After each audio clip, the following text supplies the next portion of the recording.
J'espère que les micros fonctionnent, quoi.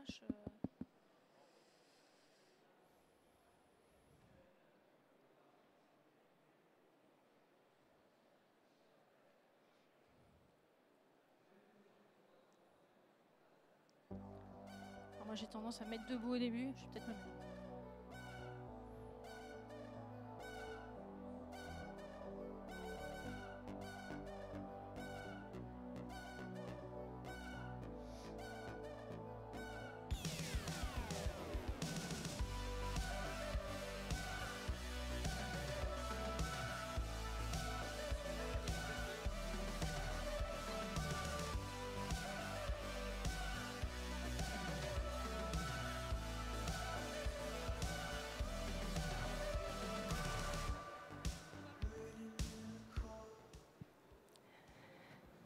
Bien, bonjour à tous, bienvenue à la session sur le cross-canal.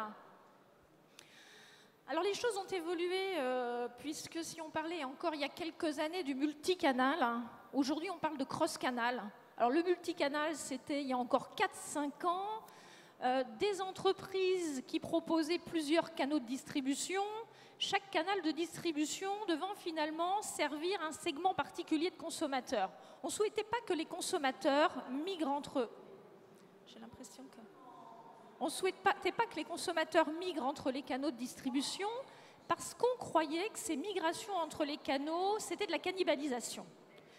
On se situe aujourd'hui en 2013 et on est passé du multi au cross parce qu'on s'est rendu compte que le consommateur s'est mis à migrer entre les canaux au gré de ses envies, de son humeur et qu'il recherche une nouvelle expérience d'achat. Donc aujourd'hui, on parle de cross-canal. Les derniers termes parleront effectivement d'omnicanal. Quelles sont les meilleures expériences des professionnels en termes de stratégie cross-canal? Alors nous avons le plaisir d'accueillir 3 personnes. Monsieur Le Hérissier du groupe Oura, Madame Moins du groupe April et Monsieur Zayan du groupe Galeries Lafayette. Alors la première chose, je vais vous demander peut-être de vous présenter. Donc on va honneur aux dames. Madame Moins. Bonjour à tous. Donc effectivement, j'ai rejoint le groupe April il y a peu de temps. Donc pour ceux qui ne connaissent pas, le groupe April, c'est un groupe d'assurance, parfois assez peu connu du grand public puisque c'est une entreprise au départ qui a un métier de grossiste en assurance et qui, depuis quelques années, réfléchit à toute la problématique de développement de la distribution directe justement. Et donc je les ai rejoints il y a quelques mois pour travailler sur la transformation digitale et sur l'accélération de la vente directe. Bien, monsieur. Bonjour à tous, je suis Franck Zayan, je suis en charge de la partie e-commerce et Internet et mise en œuvre du projet omnicanal. Alors je vais employer le terme omnicanal, après on pourra refaire les définitions si vous voulez, au sein du groupe Galeries Lafayette. Bonjour, Nicolas Le Hérissier, je suis le directeur marketing et communication de Oura.fr. Oura.fr, c'est le plus ancien et le plus grand cybermarché en France, qui est adhérent du groupe Louis Delhaize, mieux connu pour ses enseignes comme Cora, Truffaut, Match, Animalis. Bien, donc moi je suis Régine Van Hem, je suis maître de conférence à Paris 1 Sorbonne et je menais depuis une dizaine d'années des études et recherches sur l'évolution du consommateur dans un contexte multicanal, ce que j'appelle un libre-service élargi, c'est-à-dire qu'aujourd'hui on a inventé le libre-service. Quelles sont les attentes des clients dans ce contexte? Comment revisiter les points de vente face à cette digitalisation de l'acte d'achat? Alors, plusieurs questions. La première question, c'est pourquoi faire du cross-canal? Qu'est-ce qui vous motive et pourquoi aujourd'hui, dans le salon du e-commerce, on parle du cross-canal? Monsieur Zayan. Donc je me lance. Alors en fait, la raison première, si je voulais être un peu provocateur, je dirais qu'on n'a pas tellement le choix en réalité. C'est vraiment une question de survie. Pendant les 10-15 dernières années qui se sont écoulées, le marché, le commerce d'une manière générale, a vu émerger un certain nombre d'acteurs, de nouveaux acteurs, donc de pure players, qui sont venus clairement empiéter et prendre des parts de marché aux acteurs qui étaient déjà installés. Et les acteurs déjà installés étaient les acteurs, évidemment, les acteurs du monde physique. Donc d'une manière générale, les acteurs du monde physique ont regardé ça au début d'un peu loin, en tergiversant pas mal, jusqu'à diverses expériences qui les ont menés à prendre des décisions assez radicales en se disant bah, là, il faut vraiment y aller. Et aujourd'hui, on se rend compte d'une chose, c'est que le marché, le commerce d'une manière générale, se répartit auprès de divers acteurs. On a désormais des pure players de taille très considérable. Ils sont très peu nombreux. Il y en a en général quelques locaux par pays et assez peu de globaux. Enfin, il y a celui qu'on cite tout le temps qui est Amazon, évidemment. On a ensuite les acteurs du commerce traditionnel qui viennent sur ce marché-là et qui ont commencé à investir ce marché de façon très significative ces quelques dernières années. Et ces gens-là, et alors le groupe Galeries Lafayette en fait partie évidemment, se sont rendus compte d'une chose, c'est que en essayant de rattraper le retard qu'ils avaient sur les pure players, et bien, ils se sont rendus compte de quelque chose qui était une évidence, c'est qu'ils ont un avantage considérable par rapport aux pure players, c'est qu'ils ont des magasins.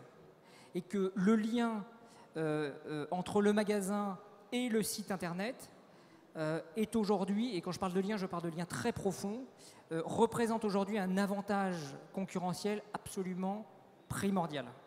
Et on est aujourd'hui, dans ce cadre-là, de la mise en œuvre de cette transformation au sein des acteurs du monde physique qui, après avoir cherché à pénétrer le marché du e-commerce, commencent à s'y installer de façon très sérieuse et commencent à déployer la totalité de leur capacité en matière de recrutement de clients, de fidélisation de clients et en s'appuyant évidemment, dans la plupart des cas, sur des marques qui sont extrêmement fortes.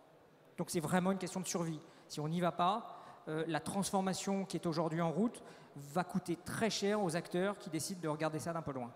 Alors le cross-canal, question de survie, effectivement, on peut se poser la question face à un client qui a pris l'habitude, 78% des clients vont sur Internet avant de se rendre en magasin et tu te fais VAD. Et bien, si on n'est pas présent sur le net en même temps qu'on a un magasin, ben, ce client ne viendra pas chez nous, mais il ira dans un autre point de vente. Donc le cross-canal fait partie aujourd'hui de ce que recherche le client et de l'expérience client. En tout cas, mes travaux vont également largement dans ce sens.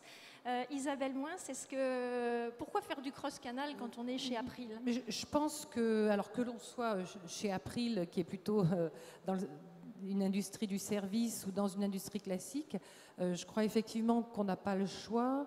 Pour la raison que vous venez d'évoquer, c'est que le client a complètement changé. En fait, ce qui est tout à fait nouveau maintenant depuis quelques années, c'est qu'avec l'arrivée du digital, c'est le client qui choisit. Donc, à une époque, on se disait, enfin, les entreprises pouvaient vraiment choisir leur stratégie de distribution, choisir d'implémenter leur réseau physique ou non. Et aujourd'hui, elles n'ont plus le choix parce que le client, lui, est devenu omnicanal. C'est lui qui décide, c'est lui qui interagit. Alors, on connaît le pouvoir du client sur les marques. On a complètement inversé la relation entre les marques et le client. Et comme vous le dites, un client aujourd'hui, il va aller en point de vente, il va téléphoner s'il y a des plateaux téléphoniques, et puis il va aussi aller sur le web. Et souvent, il prépare d'ailleurs ses commandes sur le web. Alors, quels que soient les chiffres, certains disent 80% vont sur le web avant d'aller en point de vente, d'autres disent 50%. Peu importe. En tout cas, c'est une majorité de clients qui vont d'abord sur le web et qui vont ensuite dans les autres canaux. Donc, on est absolument contraint de leur proposer une expérience bout en bout, quel que soit le canal. Merci. Alors chez Oura, ça se passe comment, l'omnicanal, le cross-canal, sachant que a priori vous n'avez pas de point de vente physiquement implanté. Donc, vous allez peut-être... alors il y a des tests sur le drive, d'après ce que j'ai cru comprendre. Donc qu'est-ce que c'est le cross-canal chez Oura? Faire du cross-canal chez Oura, c'est ce que la grande distribution n'a pas fait pendant des dizaines d'années. Oura, c'est avant tout, pour ceux qui ne le savent pas, c'est faire ses courses dans un hyper mais sans y aller. Et faire ses courses dans un hyper jusqu'à présent, c'était souvent être dépendant d'une grande enseigne qui était près de chez vous et qui ne s'adaptait pas à vous. C'était au client de s'adapter. Chez Oura, la logique est totalement différente. Même si nous appartenons à un grand groupe de distribution, notre logique est au contraire de rendre service à nos clients, de rendre leur vie moins anxiogène, de leur faire gagner du temps. Donc nous sommes, dans notre ADN, obligés de nous adapter à nos clients. Or, nos clients ne sont pas uniques. Même si on fait des études, on a une typologie de clients qu'on connaît de mieux en mieux, on se rend compte que, notamment au niveau géographique, les réalités des clients sont extrêmement diverses. Et donc, nous sommes obligés pour tous nos projets, que ce soit des projets de multicanal communication, c'est-à-dire comment est-ce qu'on va vers Aura, comment est-ce qu'on accède à Aura, le site web, les différentes plateformes, le m-commerce. On est obligé d'être extrêmement innovant, sinon les pionniers, ce qui est le cas, mais également la façon dont on les sert. On ne peut pas se permettre d'avoir une façon de servir le client en France en disant c'est le client français. Donc c'est pour ça que le multicanal chez Aura, c'est avant tout un projet quotidien, c'est une adaptation quotidienne du modèle Aura et c'est le client Aura qui est le modèle. C'est-à-dire qu'à l'origine de chaque innovation, c'est les clients Aura qui ont exprimé des besoins, on les a quantifiés, on les a formalisés avec eux et c'est eux finalement qui sont le premier chef de projet de tous nos nouveaux services. Donc voilà, je dirais que chez Aura, le multicanal ou le cross-canal, c'est pas entre guillemets de l'habillage, c'est pas pour faire joli ni pour faire du buzz, c'est avant tout la prise de pouvoir du client. Alors c'est quoi le multicanal concrètement? Concrètement, c'est par exemple au niveau de la façon d'accéder à Aura, c'est la possibilité déjà, quel que soit votre moyen d'accès à Internet, de retrouver Aura, de retrouver tous les produits et tous les services Aura, où que vous soyez. On a été les pionniers du m-commerce. On a lancé la première appli smartphone qui a été un franc succès. On est à 100% de taux de recommandation de nos clients, avec un panier moyen qui a cru de façon significative. Et on a été également les premiers à lancer la première application Full iPad, qui connaît en quelques mois, puisqu'on l'a lancé en février, qui connaît un succès fulgurant, puisque petit à petit, on est en train de remplacer le PC avec, encore une fois, un panier moyen qui augmente. Donc ça, c'est déjà, je dirais, pour rentrer chez Aura, le cross-canal, c'est vraiment dans nos gènes. Ensuite, vous parliez du drive. On a lancé également le premier pilote d'un drive, je dirais, différent en France. Le drive, jusqu'à présent, c'était principalement des modèles, je dirais, avec des services amoindris. On va vous offrir de l'hyper, mais en fait, ce n'est pas vraiment de l'hyper. C'est-à-dire que vous n'aurez pas l'offre de l'hyper et puis un service qui n'est généralement pas à la hauteur. Donc nous, on a pris le pari, en étudiant le modèle, de se dire, il y a une partie de nos clients qui sont attirés par ce modèle, mais ils ne sont pas satisfaits. Donc on les a mis dans la boucle, on les a étudiés, on a étudié tous nos concurrents, et on a lancé un pilote cette année à Marignane, dans les Bouches-du-Rhône. On a lancé un drive, où on s'est dit non, notre but, c'est pas de dire qu'on va offrir les prix d'un hypermarché, mais c'est de vous offrir un service qui va être premium. Vous aurez plus de 98% de taux de qualité sur vos commandes, ce qui est le cas, on est à plus de 99%. Et vous aurez une offre qui n'a rien à voir avec un drive traditionnel. Un drive traditionnel, c'est autour de 7000 produits, on en est à plus de 20 000. Donc voilà, c'est vraiment dans l'ADN d'Aura de faire rentrer le client dans toutes ces innovations et que le cross-canal soit à son service et non pas au nôtre. Alors là, on voit effectivement des modèles assez différents entre des enseignes qui ont des points de vente physiques qui finalement se mettent à travailler via le digital. À l'inverse, on a des e-commerçants qui implantent des concepts de drive, donc on a effectivement des choses qui évoluent. Quelles sont les étapes quand on doit mettre en place une stratégie cross-canal? Est-ce que c'est différent quand on est au départ un pure player ou au contraire qu'on est une enseigne comme Galeries Lafayette où on a des magasins et qu'il va falloir peut-être penser le commerce autrement, hein. On pense très sérieusement que le commerce est à un tournant aujourd'hui et que les choses, si vous avez lu Petite Poussette de Michel Serres, on voit que le monde est à réinventer et qu'on est en train de le réinventer. Donc c'est vraiment une période extrêmement passionnante et j'imagine que vous ne le réinventez pas forcément selon les mêmes étapes et selon le même processus. Alors en fait, ce que ça veut dire pour une enseigne comme la Galerie Lafayette, c'est... On peut aborder le sujet de plusieurs manières. En général, ce qu'on a essayé de faire, c'est de se dire, pour pouvoir avancer dans ce déploiement de cette stratégie omnicanal, on va partir des besoins du client. Finalement, aujourd'hui, il veut quoi le client? Déjà, ce qui a été dit tout à l'heure, c'est que quand il rentre dans un magasin, il a un téléphone mobile dans la poche et il a accès à plein de choses auxquelles il n'avait pas accès avant. Donc effectivement, les reines, pendant très longtemps, le rôle du vendeur, ou du magasin ou de l'enseigne était relativement simple. Il suffisait d'accueillir des gens qui arrivaient dans le magasin et de faire le boulot d'un vendeur ou d'un magasin, c'est-à-dire prendre en charge ce client. Aujourd'hui, le client, il se prend complètement en charge. Et donc, on doit répondre à ses attentes et on doit répondre à ses besoins en lui offrant un certain nombre de fonctionnalités ou de services qu'il est en droit d'attendre parce qu'il peut les trouver, il commence à les trouver un peu partout. Donc on fait la liste des bénéfices clients qu'on souhaite leur offrir, leur proposer, et puis on met en face de ça un certain nombre de services. Alors, au Galeries Lafayette, on pourrait dire, on a démarré par le click and collect. Donc un client qui va sur Internet a la possibilité d'aller récupérer son produit en magasin. Ça, on va dire que c'est presque la pierre angulaire de l'omnicanal, parce que par définition, ça sous-entend qu'on va essayer de pousser les clients vers le magasin. Et le click and collect est véritablement cette fonctionnalité-là.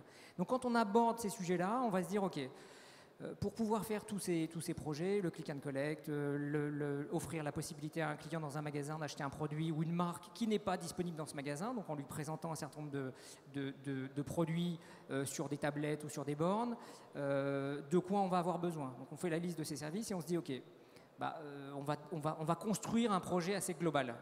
Et ce qu'on a fait aux Galeries, c'est qu'on a construit un ensemble de projets. Donc l'omnicanal, d'une certaine manière, c'est plus d'une vingtaine de projets qu'on a commencé à bâtir en construisant des projets qui sont des projets majeurs, qu'on a appelés des projets socles. Donc il y a le référentiel client unique, le référentiel produit unique, bref, il y a tout un ensemble de projets qui sont absolument essentiels si on veut fournir ces fonctionnalités aux clients. Et alors quand on se dit ça, on se dit, OK, parmi ces projets, il y en a qui sont vraiment compliqués, lourds, parfois extrêmement coûteux, très engageants, etc. Mais au bout du compte, ça reste des projets. C'est une liste de 25 projets constitués eux-mêmes de tas de sous-projets qu'il faut déployer. Mais aussi compliqué qu'il soit, ça reste un projet qui est régi par un budget, par une équipe, par une allocation de ressources, par un planning, etc. Et ça représente en réalité la première jambe, le premier pan du déploiement de l'omnicanal. Parce qu'il y en a un autre dont on se rend compte assez rapidement quand on commence à déployer ça, c'est que des enseignes physiques, alors on en parlait juste avant, donc c'est assez drôle parce que même quand on offre du service, on a les mêmes problèmes. Les enseignes physiques ont un mode de fonctionnement qui leur est propre et qui est propre à la manière dont ils opèrent leur canal physique. Et donc si on se charge de créer ou d'adresser uniquement l'aspect projet de l'omnicanal, on n'y arrivera pas. Parce qu'il y a un prérequis, et ce prérequis, c'est l'organisation de l'entreprise. Et le prérequis à tout ce projet-là, c'est la gouvernance et l'organisation de l'entreprise. Tant que ça, c'est pas fait, on va pouvoir peut-être démarrer des projets, mais ce qui est certain, c'est qu'on ne pourra pas aller au bout des projets. Et donc, il faut revoir l'ensemble de la structure de fonctionnement de l'entreprise, les modalités de décision, les modalités d'arbitrage, qui fait quoi. Le marketing, qui faisait du marketing, mais qui, depuis quelques années, se retrouve face à des gens qui font du web, mais qui font aussi du marketing, parce qu'il y a des allocations de budget qui sont faites un peu partout. Tout ça, il faut le rationaliser, il faut construire un projet qui ait de la cohérence. Et ce projet et cette cohérence de l'ensemble de cette ambition-là passe en priorité par la gouvernance et l'organisation de l'entreprise. Et c'est à ce seul titre et avec ce prérequis en tête qu'on peut démarrer ou avancer en tout cas sur les projets qui sont eux des projets opérationnels très concrets. Alors je crois qu'Isabelle Moins partage cet avis. Donc, Oui, je partage complètement cet avis. Je vous disais tout à l'heure que je suis chez April depuis assez peu de temps et donc j'étais juste avant chez un opérateur télécom où j'ai travaillé sur une problématique digitale puis cross-canal et je retrouve exactement les mêmes problématiques qui sont des problématiques d'organisation. En fait, je pense qu'aujourd'hui, ce que soulève le cross-canal, c'est une véritable transformation de l'entreprise, une transformation profonde. Donc on le voit souvent, en effet, sous l'aspect projet technique, il faut des plateformes, il faut du mobile, etc. Mais le vrai sujet le plus lourd et qui prend beaucoup d'énergie, beaucoup de temps et sur lequel il n'y a pas de réponse unique, c'est vraiment la problématique d'organisation parce qu'on remet en cause plein de choses. Et en général, on passe par 3 phases. On passe par une première phase qui est une phase de vente de l'idée en interne. Alors souvent, vous avez le directeur général qui dit « mais oui, bien sûr, le cross-canal, nos clients, etc. » Mais il y a quand même toute une phase de résistance profonde de l'organisation interne qui, depuis des années, vit sur des schémas classiques, le commerce, la distribution physique. Alors là, je ne parle pas des pure players, je parle des entreprises traditionnelles qui vont vers le cross-canal. Donc on est dans des entreprises avec des organisations souvent assez classiques. Et il y a une phase de résistance opérationnelle qui est en général assez longue et plus ou moins facile. Très longue. Après, on passe par une deuxième phase, alors ça peut être un peu en même temps, qui est la phase de, on va s'attaquer quelque part au sujet, en effet, projet de plateforme, et donc on va toucher à l'informatique. Et donc, toutes ces entreprises sont organisées sur des schémas informatiques traditionnels, des systèmes de gestion pour l'assureur, des systèmes de bases de données et de grosses bases de données pour les télécoms. Enfin bon, pareil pour les banques, pareil pour la distribution, j'imagine. Et tous les systèmes d'information sont depuis des années organisés autour de problématiques de sécurité. Ce sont des gens qui travaillent sur des phases longues, avec des paliers, etc. Et d'un coup, on les confronte à la problématique de l'omnicanal et du digital, où il faut répondre aux clients très vite, avoir des plateformes transverses, travailler sur des modèles différents, avec des gens qui ont des cultures différentes, parce que les gens qui viennent... C'est souvent les gens qui viennent du digital qui poussent le multicanal et donc ils n'ont pas des cultures SI, ils ont une autre culture. Donc on a une vraie phase là de faire vivre ou faire communiquer ou en tout cas trouver la gouvernance entre les modèles SI traditionnels et le modèle SI qu'amène le digital et le multicanal. Et après, la troisième phase, c'est la phase de transformation de la partie commerciale finalement. Parce que est-ce qu'on se heurte à des problématiques ou on est confronté à des problématiques de changement du métier du vendeur d'une part, ça change profondément son métier parce que souvent le client a été préparé son achat sur Internet, donc il arrive en point de vente, il est parfois bien mieux renseigné que le vendeur lui-même. Donc le vendeur traditionnel qui faisait juste son boulot de vente classique en push, ça marche plus du tout. Donc il faut des vendeurs conseils, il faut changer complètement le profil des vendeurs. Alors ça, je vous parle de l'idéal, hein, bien entendu. Hein, mais en tout cas, ça fait partie, à mon avis, du chemin. Il faut changer le profil des vendeurs, il faut repenser toute la logique de REM, de rémunération. Est-ce que finalement la vente, elle va être attribuée à un canal ou à un autre? La vente, elle peut être commencée sur le web, finie au téléphone, et puis on va chercher son produit en point de vente ou dans un drive. Comment on gère ce problème de la rémunération? Qui est payé dans ce cas-là? Enfin, on soulève vraiment des vraies problématiques organisationnelles. Et donc, je suis assez d'accord avec Franck quand on dit que finalement, le sujet de l'omnicanal, certes, c'est du projet lourd, mais c'est surtout un sujet de gouvernance et que ça prend du temps. Vous souhaitez rajouter quelque chose?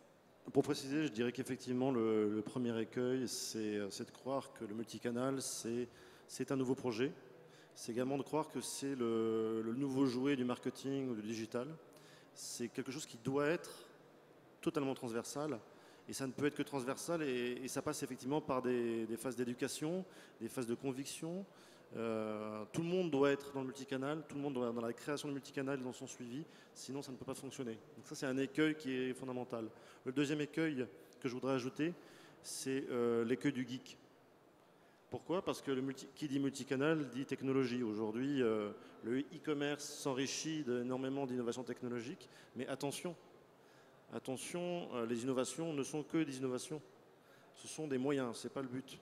Donc le premier risque, c'était attention, ce n'est pas le joujou du marketing ou du digital. Le deuxième risque, ce n'est pas non plus le joujou de la DSI.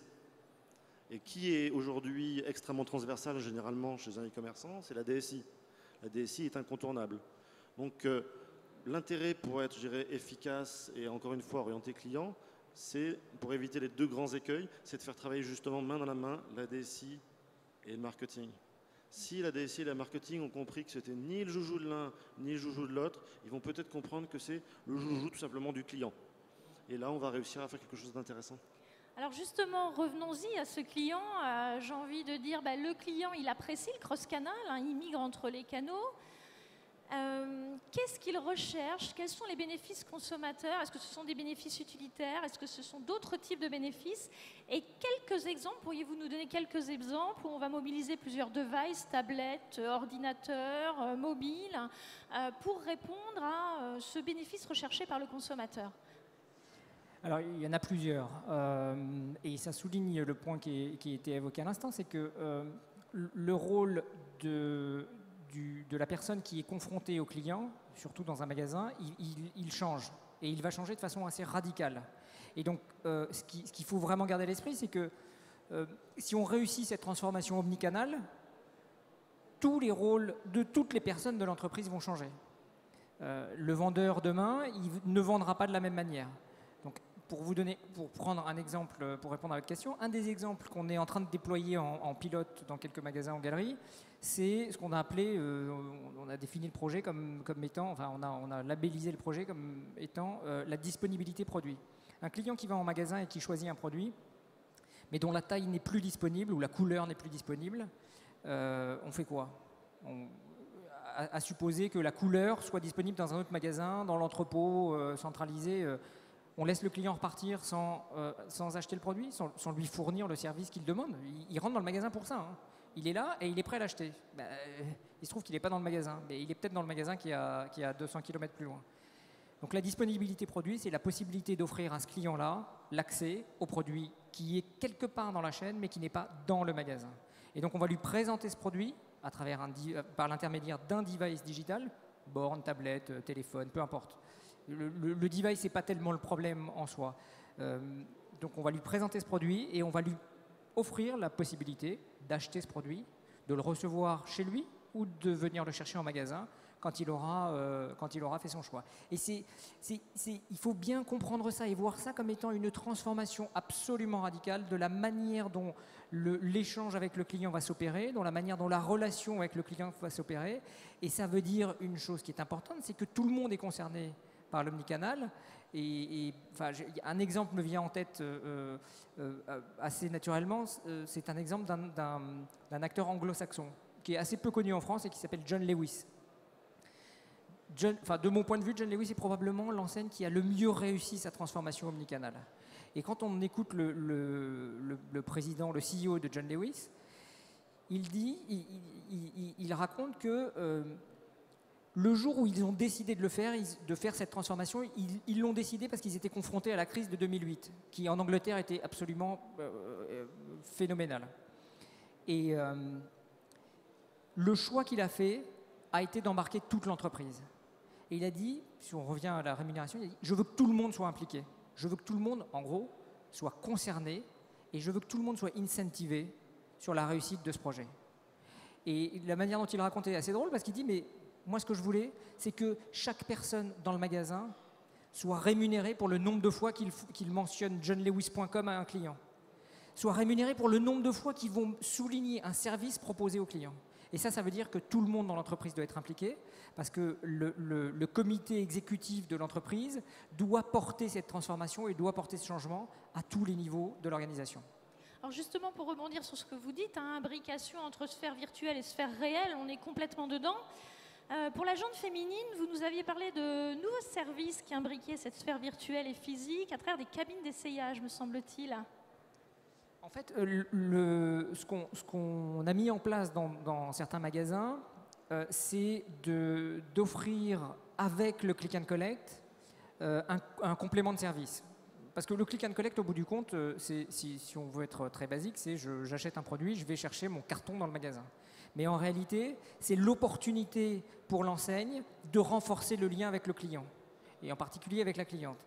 Donc le client ou la cliente qui vient chercher son produit en magasin doit avoir la possibilité de regarder le produit qu'elle a choisi. Donc il faut ouvrir le carton, lui permettre de regarder le produit, de s'assurer que c'est la bonne couleur, que c'est ce à quoi elle s'attendait, lui offrir la possibilité d'essayer le produit. Donc on a installé à côté des points de collecte dans les magasins des cabines d'essayage pour permettre aux clients d'essayer les produits et éventuellement, s'ils le souhaitent, d'aller dans le magasin, faire un échange, un remboursement, acheter un produit complémentaire.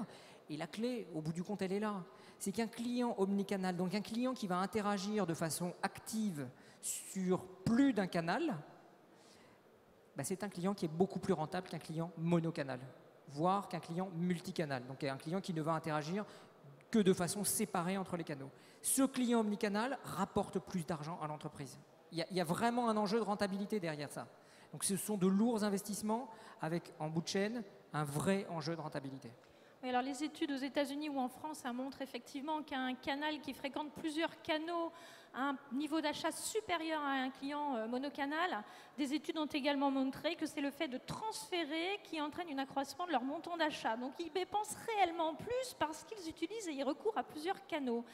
Alors justement, en termes de bénéfices clients, comment ça se passe chez April? Est-ce qu'on peut imaginer un client qui fasse finalement tout son processus d'achat sur le mobile? Est-ce que demain, parce que c'est en cours, hein, ou est-ce qu'au contraire, le mobile a un rôle particulier dans le processus d'achat d'un client qui finalement aura quand même besoin d'aller en agence? Alors, juste peut-être avant de traiter l'exemple précis d'April, pour répondre à votre question qui était que demande le client et qu'est-ce que lui apporte l'omnicanal de façon un peu plus générale, je crois que, moi je reviens au point de tout à l'heure qui est, je pense profondément que c'est le client qui a pris le pouvoir et que le client il veut tout et tout de suite. Donc il y a un vrai bénéfice avec l'omnicanal à répondre au tout et tout de suite. C'est ce que disait mon voisin tout à l'heure. Il disait finalement le client ne peut pas comprendre à un moment donné qu'il a vu un produit à un endroit et il rentre dans un point de vente, il ne l'a pas.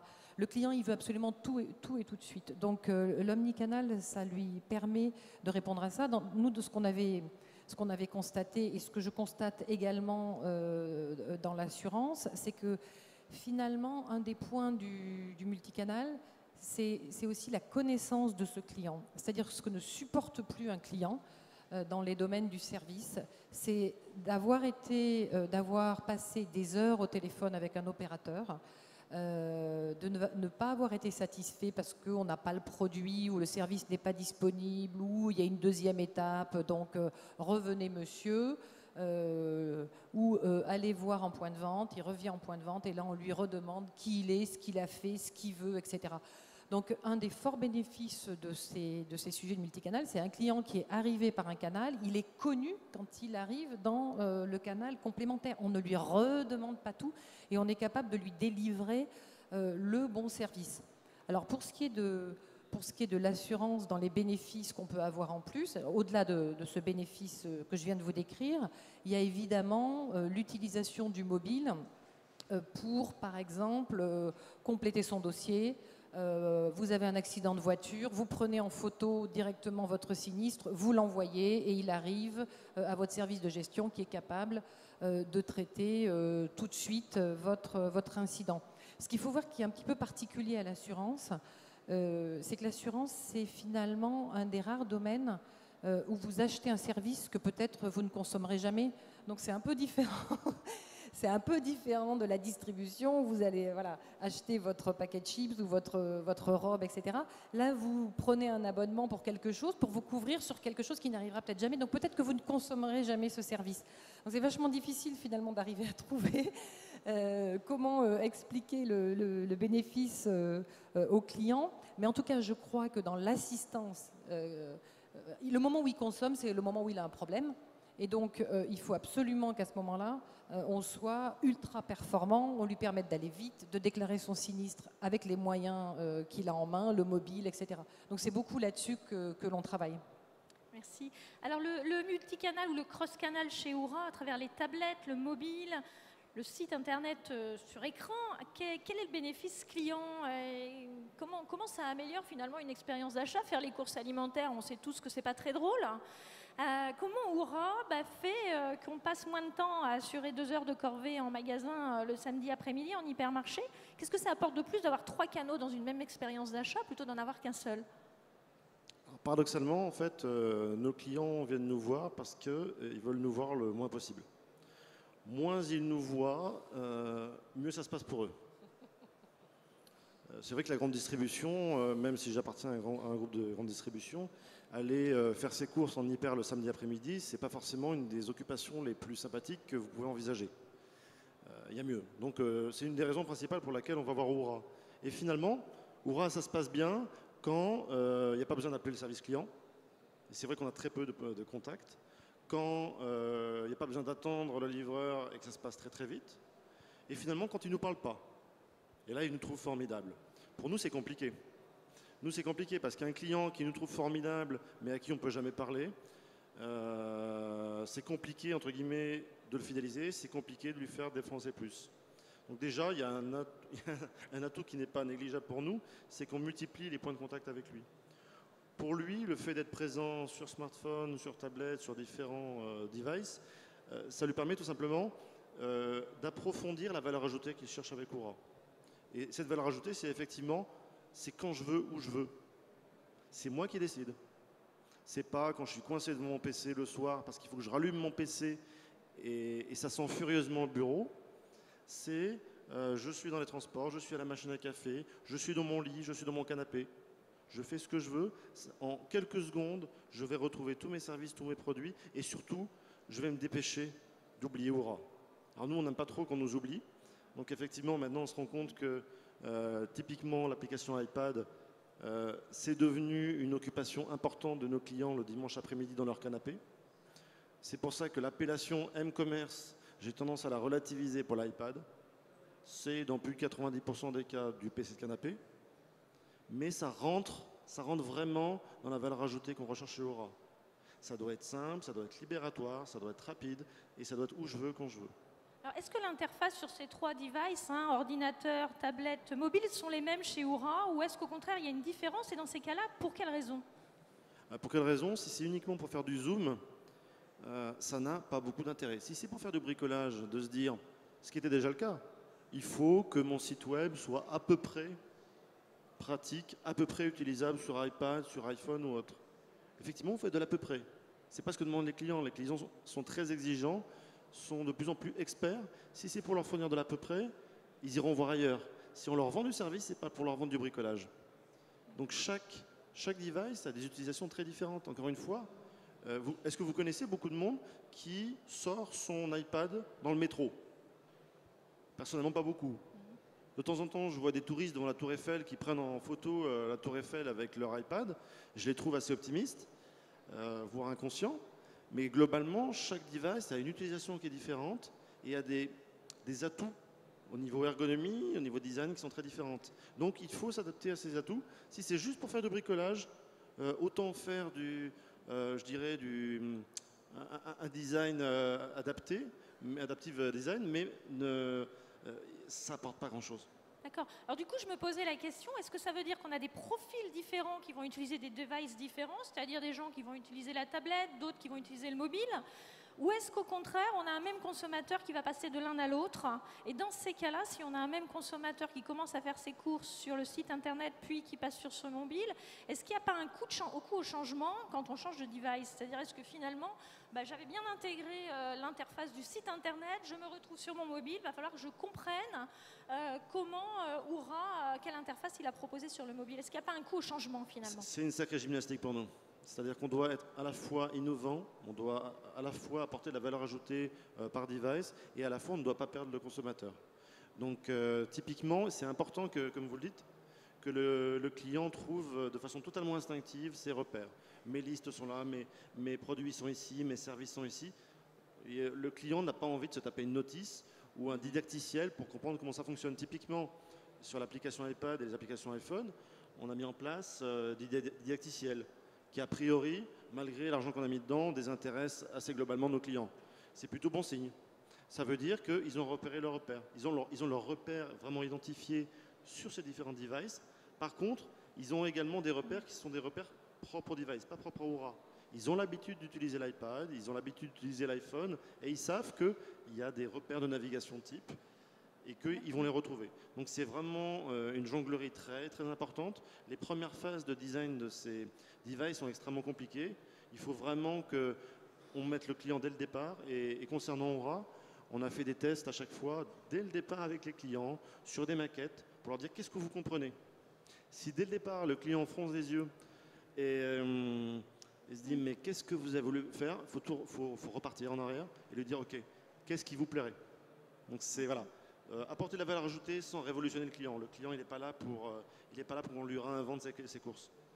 Alors, Ikea a proposé, inventer une application iPhone, finalement, où on peut commencer à faire ses courses sur le site internet de l'enseigne. On aura son panier. Ce panier sera ensuite transféré sur le mobile, sur l'application mobile. Et puis, l'innovation qui est sortie ou qui va sortir, c'est qu'une fois que vous avez transféré le petit sofa que vous avez repéré online, qui est dans votre mobile, eh bien là, vous allez avoir un téléguidage en magasin, puisqu'ils se sont rendus compte chez Ikea que finalement, quand on aborde un vendeur, dans 90% des cas, c'est pour demander où est le produit. Et donc, on va avoir une espèce de GPS qui va être proposé dans le magasin. Alors évidemment, en tant que spécialiste du marketing, on a envie de dire attention, et le parcours Ikea, et les achats d'impulsion, etc., parce qu'on met des œillères. Hein. Mais justement, est-ce que chez vous, c'est possible qu'un client commence à charger son chariot virtuel sur Internet, puis le transfère sur son mobile? C'est totalement transparent. On se rend compte de plus en plus que nos clients passent d'un PC à un autre, d'un PC à un Mac, de l'iPhone, à l'iPad. C'est totalement transparent. À chaque fois, il retrouve sa commande telle qu'elle est. Et d'ailleurs, il peut la modifier. Et il peut même la modifier après l'avoir validée. Ça, c'est un service qui est très apprécié. Maintenant, vous parlez de la géolocalisation du client. Nous, on ne géolocalise pas le client. On géolocalise nos livreurs. Et on est les seuls à le faire. Au départ, on a géolocalisé tous nos camions en se disant on va peut-être optimiser les trajets de nos camions si on sait exactement où ils sont à l'instant T et on est capable de leur donner l'itinéraire le meilleur. Et puis on s'est rendu compte que ça pouvait devenir un service énorme pour le client et notamment ça permet d'affiner le créneau de façon considérable. Déjà le client, si vous choisissez un créneau de 2 heures, vous n'avez pas envie que le livreur arrive avant ou après. Donc respecter le créneau, c'est fondamental. Si ce créneau de 2 heures au cours de la journée, vous allez le réduire à une demi-heure, parce que vous savez exactement où est le livreur et qu'au cours de la journée, vous recevez des pushs qui vous indiquent que le livreur, il est en train d'arriver chez vous, vous n'avez même plus besoin de rester chez vous. Et dans la livraison à domicile, c'est fondamental. Qui n'a jamais, même chez des e-commerçants de renom, passé des journées entières à attendre un livreur, on ne sait pas où il est, on se bat avec le service client, et au moment où le produit arrive, même s'il est très bien emballé, qu'il est formidable, ce qu'on a retenu, c'est le temps qu'on a perdu. Là, finalement, vous n'avez même plus besoin de rester chez vous. Vous pouvez aller faire du shopping, vous pouvez aller faire du sport. Vous avez votre iPhone sur vous, votre iPad s'il vous manque beaucoup. Et on va vous indiquer quand véritablement va arriver le livreur. Et on a un taux de qualité qui a plus de 95% là-dessus. Donc voilà, c'est extrêmement libératoire. Finalement, on me livre exactement quand je veux et j'ai même plus besoin d'attendre le livreur. Ça, c'est quelque chose qui a beaucoup plu à nos clients, tellement plu que quand on a lancé l'appli, on leur a fait une blague. Le premier focus group, on leur a dit, OK, combien êtes-vous prêts à payer pour cette appli? D'abord, ils ont crié très fort en disant, vous vous foutez de moi, je vais payer une appli e-commerce. Mais quand ils ont vu justement cette fonctionnalité qui permet finalement de savoir que le livreur arrive chez vous, ils ont dit OK, on est prêt à vous mettre quelques euros. Alors bien entendu, on ne les a pas fait payer, mais au moins ça nous a permis de quantifier la valeur de ce service. Et aujourd'hui, c'est un service qui est extrêmement important pour nos clients et très différenciant. D'accord, merci. Alors peut-être une petite dernière question avant de passer la parole au public. Vous avez su parler à différentes reprises du vendeur. Alors moi, ce vendeur, il m'intéresse, je l'étudie depuis des années. Et très clairement, le pauvre vendeur que tout le monde a oublié, eh bien, il est en situation très, très inconfortable quand son entreprise se multicanalise. Il a en face de lui des gens qui auront passé une après-midi à rechercher de l'information sur un produit. Et très clairement, le client en sait plus que le vendeur, il en sait plus et parfois il lui montre. C'est-à-dire qu'il y a véritablement un comportement de défiance en magasin. Donc, question, comment réinventer le métier de vendeur? On sait que le client, il a fait, finalement, il a pris en charge lui-même online ce que faisait avant le vendeur. Il aura repéré les produits online, il aura recherché des informations et il aura fait une présélection. Donc le travail habituel du vendeur, tel qu'on l'a enseigné jusqu'à présent, avec effectivement présentation des produits, traitement des objections, etc., n'existe plus puisque le client a lui-même finalement traité ses objections. Donc comment peut-on voir le vendeur? Est-ce que notre vendeur, il est très très mal, sachant que par ailleurs les indicateurs montrent que les gens dans le commerce recherchent de nouveau de l'humain, du lien social. Donc ce vendeur, on a l'impression qu'il est très très perturbé par la multicanalisation de son enseigne, mais à la fois on en a besoin. Alors comment et quel rôle on va lui donner demain dans un cross-canal qui serait une expérience client très très très très agréable? Alors, pour prendre l'exemple des galeries, il y a une douzaine de milliers de vendeurs. Son rôle numéro un, l'un de ses rôles, c'est d'être l'ambassadeur de cette transformation et de ce changement. Et il y a un exemple qui vient souvent, ou qui a souvent été cité, c'est celui de Best Buy aux États-Unis. Best Buy, qui est le Darty américain, qui était devenu à un moment une sorte de showroom Amazon, de showroom pour Amazon, parce que les clients allaient dans le magasin, Best Buy, prenaient leur téléphone portable, flashaient le QR code avec une application Amazon, et ils avaient le même produit, $30 moins cher, livré 2 jours plus tard chez eux. Et le Best Buy a pris cette transformation, ou on va dire ce virage de plein fouet, et a été obligé de fermer des magasins. Voilà, les vendeurs étaient effectivement très mal, et puis c'est très compliqué d'avoir le même niveau de connaissance sur un produit très technique qu'un client qui a fait son parcours en ligne pendant les 15 derniers jours et qui connaît très bien le produit sur lequel il veut se renseigner. Et alors Best Buy a eu une réaction qui était plutôt saine et qui leur a plutôt bien réussi, c'est qu'ils ont analysé complètement les parcours des clients et ils ont observé et interrogé beaucoup des clients qui finalement commençaient à déserter un peu leur magasin. Et ils se sont aperçus d'une chose, c'est que le problème n'est pas que le client en sache plus sur le produit que le vendeur, ça n'est pas un problème. Le problème de Best Buy était que ces vendeurs étaient mauvais, c'est-à-dire qu'ils n'arrivaient pas à construire, à élaborer une relation avec leurs clients. Lorsqu'ils ont adressé ce point-là, vous parliez de la relation humaine qu'ils ont entre les clients et les vendeurs, lorsqu'ils se sont penchés sur cette question et qu'ils ont mis en œuvre un certain nombre de formations, d'explications, d'accompagnement, ça a changé les choses. Et ça a changé radicalement les choses. Et on trouve aujourd'hui aux États-Unis des tas d'exemples d'enseignes qui ont réussi ce virage-là, le virage de la transformation du travail du vendeur dans le magasin de façon absolument remarquable. Il y a des gens comme Bloomingdale's. Vous allez dans un magasin Bloomingdale's, vous êtes face à un vendeur qui va vous accompagner, vous montrer des produits. Alors peut-être qu'il en sait plus que vous ou pas, la question n'est pas là. Il va vous accompagner.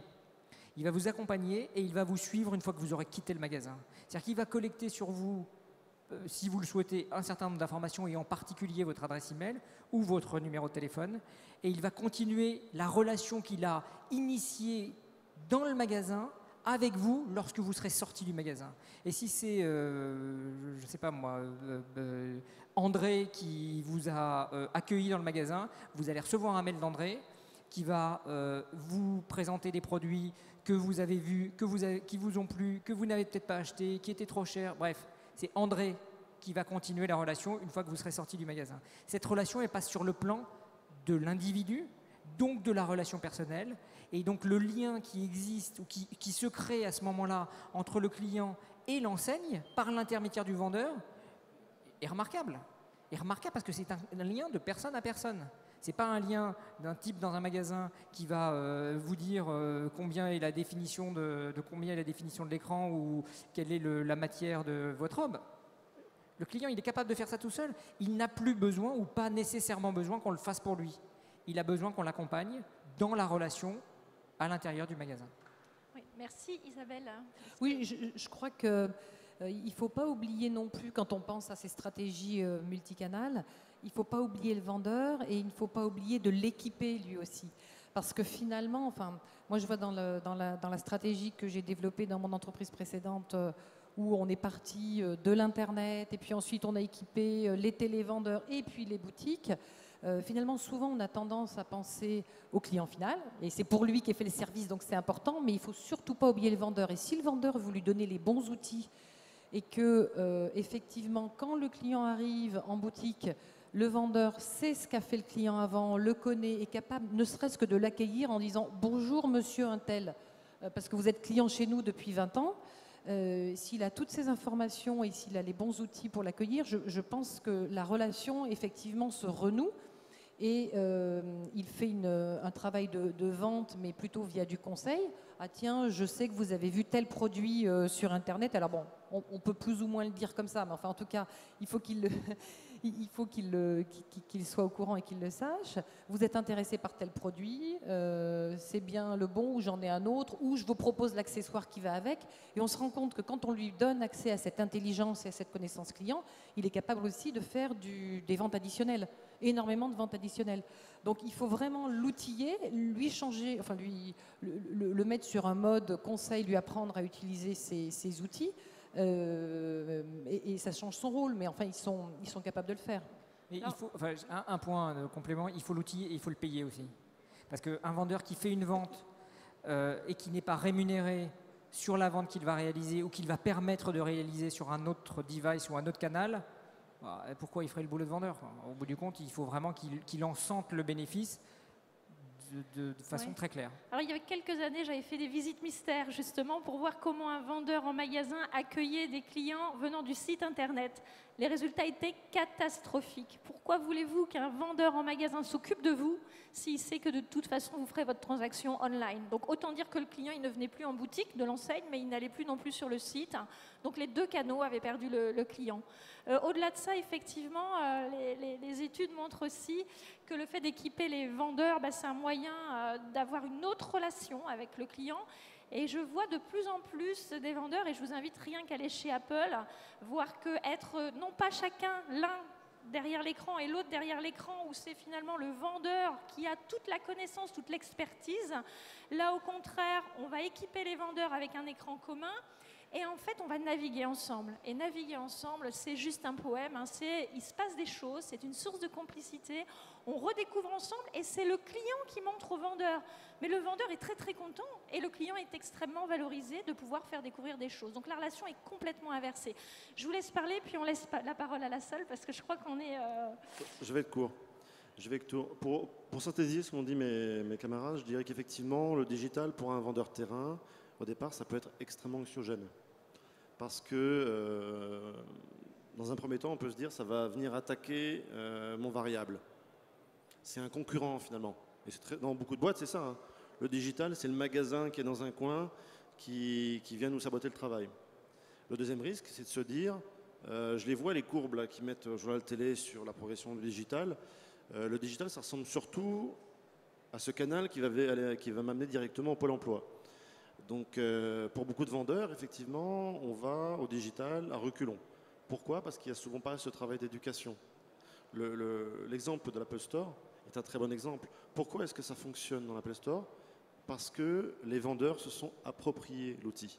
On n'est plus effectivement dans un faux dialogue, dans un double monologue où j'ai mes informations, tu as tes informations et on les confronte. Là, ce n'est pas véritablement un bon dialogue commercial. On est plus dans quelque chose on partage l'information, d'où l'intérêt d'avoir par exemple une tablette avec le Glove. Vous êtes reconnu, on sait les informations que vous avez, on les partage, on essaie de les enrichir. Là, c'est extrêmement constructif. Pour tous ceux qui sont déjà dans l'Apple Store, c'est assez extraordinaire. Quand on passe à la caisse, on est presque content de payer. C'est rare, ça. À la limite, on se dit, c'est que ça. L'expérience est tellement bonne, il y a eu un tel partage qu'on a l'impression qu'on s'est fait un nouveau copain et qu'on a tous appris quelque chose. Pourquoi? Parce qu'il y a un vrai travail d'éducation. Et le digital est devenu un outil de plus pour la vente et non pas le grand méchant loup qui va m'envoyer au Pôle emploi. Bien, je vous remercie. On va peut-être, avant de conclure, laisser la parole à la salle. Donc il reste quelques minutes. Je ne sais pas s'il y a des questions. Donc pas de questions, donc il nous reste à remercier les intervenants. Donc un grand merci de nous avoir consacré du temps. Hein. Merci beaucoup pour cette présentation.